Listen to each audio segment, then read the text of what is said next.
Ольга Валерьевна, здравствуйте. Расскажите, пожалуйста, об эпидемиологической ситуации в республике на сегодняшний день.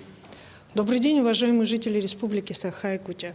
Разрешите мне сегодня нарушить тот порядок, который установлен был в течение года по подаче информации по санитарно-эпидемиологической ситуации в республике, исходя из следующих позиций. Ровно год назад в нашей республике был выявлен первый заболевший больной. И сегодня непосредственно я выражаю благодарность от имени руководства республики тем медицинским работникам, которые первые в нашей республике столкнулись с неизвестным всему миру заболеванием.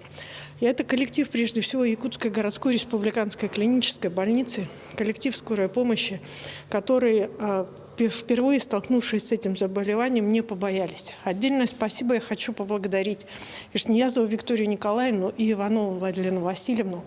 Это имена тех людей, которые сегодня являются первыми в нашей республике, кто столкнулся с этой болезнью, научился с ней работать. И, соответственно, это настоящие герои нашего времени. Оценивая санитарно-эпидемиологическую ситуацию на сегодня, необходимо обратить внимание, что в целом выявлено 30 новых случаев новой коронавирусной инфекции за сутки.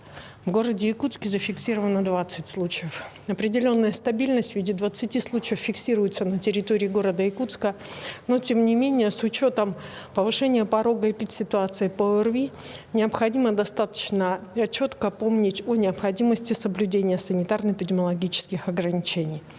По 2 случая зарегистрировано в Алданском, Вилюйском, Мегино-Кангаласском, Нюрюнгринском и Алекминском районе.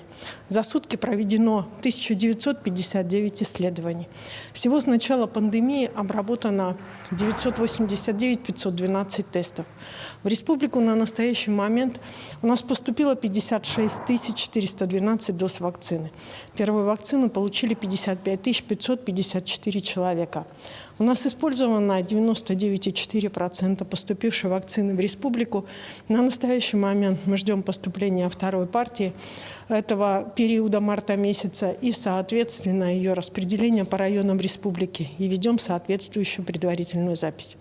Сегодня я еще раз обращаюсь ко всем жителям Республики Саха-Якутия. Медики действительно выполнили и выполняют далее тяжелый труд, и они тоже хотят быть дома быстрее со своими близкими родственниками. Поэтому здоровья всем и выполнения санитарно-эпидемиологических норм. Ольга Валерьевна, спасибо большое.